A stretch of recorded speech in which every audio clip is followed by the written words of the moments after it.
Quando estes portões são abertos, muitas pessoas enxergam no horizonte uma chance de recomeço. É aqui, neste local tranquilo, onde o verde predomina, que aproximadamente 30 homens, que não irão aparecer nesta reportagem por motivos de segurança, buscam recuperar a dignidade perante a sociedade. O Centro de Recuperação para Dependentes Químicos, conhecido em Criciúma como Ômega, tem essa missão: recuperar vidas que estavam arrebentadas em virtude desta maldição que afeta milhões de famílias em todo o mundo: as drogas.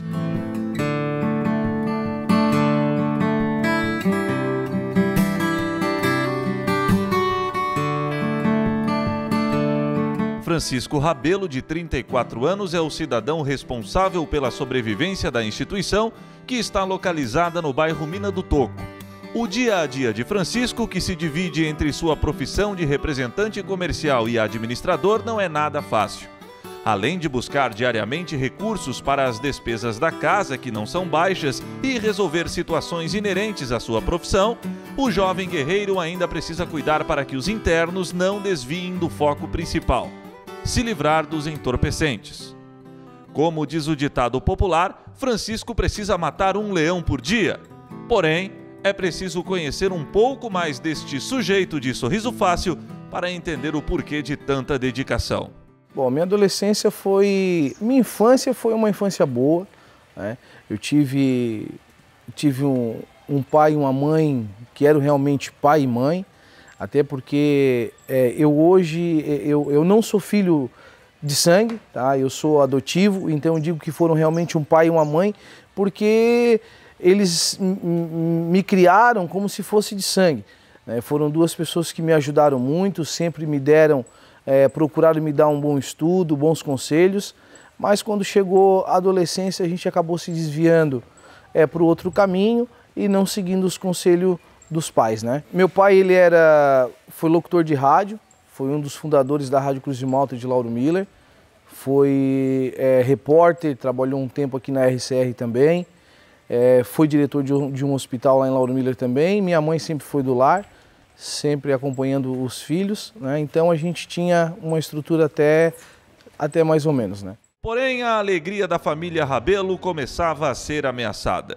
No início da juventude, Francisco se deixou levar pelo mundo da curiosidade, um erro fatal que milhares de jovens cometem diariamente. Chegou um certo tempo que surgiu uma curiosidade. Eu sempre tive umas amizades quando eu comecei na dependência química com 14 anos, então quando eu tinha uns 14, minhas amizades eram de 16, 18, 20, e já eram pessoas que já tinham conhecimento às drogas. E ali foi surgindo uma curiosidade. Se eles estão usando é porque deve ser bom e eu vou experimentar também.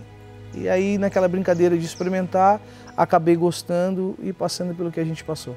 O álcool, uma droga lícita, porém extremamente violenta, como sempre, foi o primeiro degrau para que Francisco entrasse em seu maior pesadelo. Primeiro de tudo foi o álcool, né?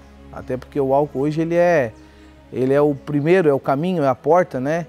E hoje ele é considerado também como o rei das drogas, porque tudo se inicia pelo álcool. Comecei pelo álcool, depois acabei usando, a curiosidade levou a experimentar maconha, depois da maconha fui para cocaína e ali foi vindo tudo, né? Aí quando não tinha uma maconha, cheirava cola, quando não tinha cola, cheirava cocaína, quando não tinha cocaína, cheirava tiner, tomava boleta, que era tomar comprimido, diazepam, Lexotan, Pofagin com álcool, qualquer bebida que contém álcool, para sair da realidade, né? Depois de experimentar diversas drogas, Francisco estava prestes a conhecer um entorpecente que quase tirou sua vida. Uma droga que já está sendo considerada como a maldição do século XXI. Eu até tive uma vida tranquila até ali quando se estava na maconha e estava na cocaína. Aí começou a declinar, começou a cair quando eu conheci o crack. Eu morei numa outra cidade fora de Lauro Miller, em São Ludgero. Tive até uma empresa lá, montei uma empresa, comecei a trabalhar, até começamos a ser bem conceituado na cidade. E lá eu comecei a conhecer o crack e foi aonde a minha vida começou a descer. que aí quando tu chega no crack, tu já tá chegando no fundo do poço, né? E aí tu não começa mais a aparecer na sociedade porque o crack, ele já é antissocial, né? E aí as amizades começam a se afastar, tu começa a se afastar das amizades, começa a se afastar da família. Até muitas pessoas dizem, ah, a família que me abandonou. Não, é nós que abandonamos a família, porque aí tu só quer correr atrás da droga, fica escondido para usar droga. Porque o crack, quando se usa, eu falo por mim, quando eu usava o crack, eu não conseguia nem chegar perto de ninguém. Teve vezes de eu ficar 3, 4 dias intocado no meio do mato, embaixo de porão de casa, casa de outras pessoas. E é por isso que aí tu acaba se afastando de todo mundo. A partir do encontro com o crack, o jovem rapaz que tinha um futuro promissor pela frente começava a perder de vez a sua dignidade. Francisco conheceu o fundo do poço. Olha, por fim de tudo é aquilo que acontece com todos, né? Até eu sempre falo, as histórias são quase iguais, né? Só muda os personagens. O crack, ele me tirou tudo. Tirou casa, tirou carro, tirou respeito, dignidade, caráter. E acabei parando, aí fiquei sem nada, e acabei indo para a rua, família já não acreditava mais, já não tinha mais não deixavam mais nem eu chegar no portão da casa, com medo da gente roubar. Claro que eu, graças a Deus, nunca precisei roubar, sempre corri atrás, sempre me virei. Então, ali ninguém jamais deixava entrar dentro de casa, minha mãe já tinha até medo de eu entrar e roubar alguma coisa. Eu acabei ficando na rua. Fiquei na rua e um certo dia, eu até desacreditado, achava que não tinha mais solução, que não tinha mais volta. Eu digo, então eu vou cair no mundo mesmo. Aí passei a andar muito aí em BR-101, aí comecei a dormir embaixo de ponte, embaixo de viaduto, e muitas das vezes até catando até comida dentro de uma lixeira para poder matar a fome. Virei um andarilho, fiquei praticamente na BR, fiquei quase 1 ano. Mas perambulando por aqui, por ali, tem bem mais tempo. Eu fui até Tubarão, de Tubarão fiquei uns 2 dias ali, aí dali já encontrei daí fui para Florianópolis, daí fiquei uma semanada em Florianópolis e depois fui caminhando. Parava numa cidade, parava noutra e foi indo. Porém, o Deus poderoso, o Deus das causas impossíveis, começava a demonstrar através de livramentos que tinha um propósito para a vida de um certo usuário de drogas. Eu até tenho hoje eu tenho uma marca que está marcada e isso eu sinto muito. Todos os dias que eu levanto da minha cama eu sinto ela. Um dia eu estava tão alcoolizado e tão drogado que lá no balneário Pissarras eu acabei pulando de cima de uma ponte, caí lá embaixo nas pedras, dei um mergulho nas pedras e achando que era água, né, de tão doido que estava. E tenho a boca aqui com uma cicatriz, quebrei os meus dentes, hoje meus dentes são tudo emendado, né? São tudo emendado. Tenho uma cicatriz aqui no peito, que eu tenho uma inflamação no osso. Fiz muito tratamento, já tomei muito anti-inflamatório, mas eu não consigo curar isso. Essa inflamação vai ficar para o resto da vida, não tem, já fui bastante médico, ele disse, olha, isso aí não tem como, não tem, é inexplicável essa tua inflamação, não tem como tirar, fiz tratamento durante 1 ano, tomei muito anti-inflamatório e não tem, então isso está marcado, então isso foi um dos maiores livramentos que Deus me deu.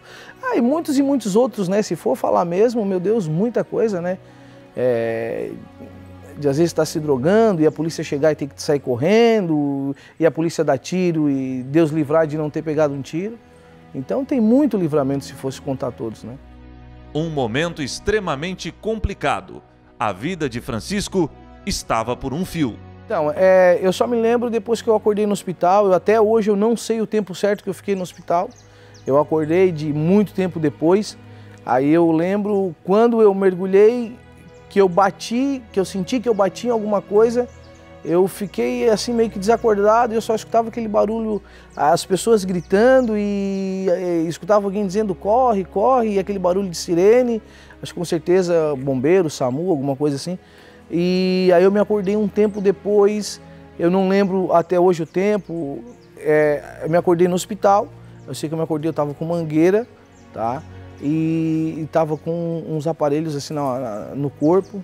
E eu tirei aqueles aparelhos, saí do hospital, até saí pela janela, nem avisei ninguém, saí dali e fui para a rua. E aí fiquei mais uns 3 dias na rua e aquilo ali começou a piorar. e eu não conseguia porque estava tudo aberto, tudo infeccionado. Aí eu fiquei deitado, fiquei 2 dias debaixo de um pé de árvore sentado ali, e os vizinhos que ali tinha uma construção do lado, e o pessoal da construção que vinha ali, trazia uma marmita, trazia um pão, trazia uma garrafa d'água. Eu fiquei ali até melhorar para poder continuar a caminhada. Porém, Deus começava a entrar com providências, até que um certo dia, um cidadão comum encontrou Francisco e lhe fez uma indagação. Uma pergunta extremamente simples que mudaria completamente sua vida. Um certo dia alguém me parou e me fez uma pergunta. Até algumas pessoas acham que quando eu falo isso, mas foi dessa forma assim? Para mim foi. Alguém chegou para mim e disse assim: tu conhece Jesus? Eu disse: olha, eu já ouvi falar. Não, mas eu quero saber, até ele é a pessoa aqui de Criciúma, tá? Eu tenho contato muito com ele, até ele é sogro do Thiago Albertini, tá? O Tony. E eu disse: olha, eu já ouvi falar de Jesus. Não, mas eu quero saber se tu conhece de verdade ele. Porque ele pode te tirar de onde tu estás hoje. Ele pode te libertar. E foi onde eu disse: então eu quero conhecer esse Jesus. Aí foi onde eu fui para um centro de recuperação. Lá eu fiquei durante 8 meses como interno, buscando uma recuperação, uma libertação. E depois eu fiz um trabalhei lá durante 3 anos. E foi ali que eu conheci esse Jesus, e foi através desse Jesus que eu alcancei uma libertação e uma recuperação. Uma semente colocada no coração de um homem que era desprezado pela sociedade.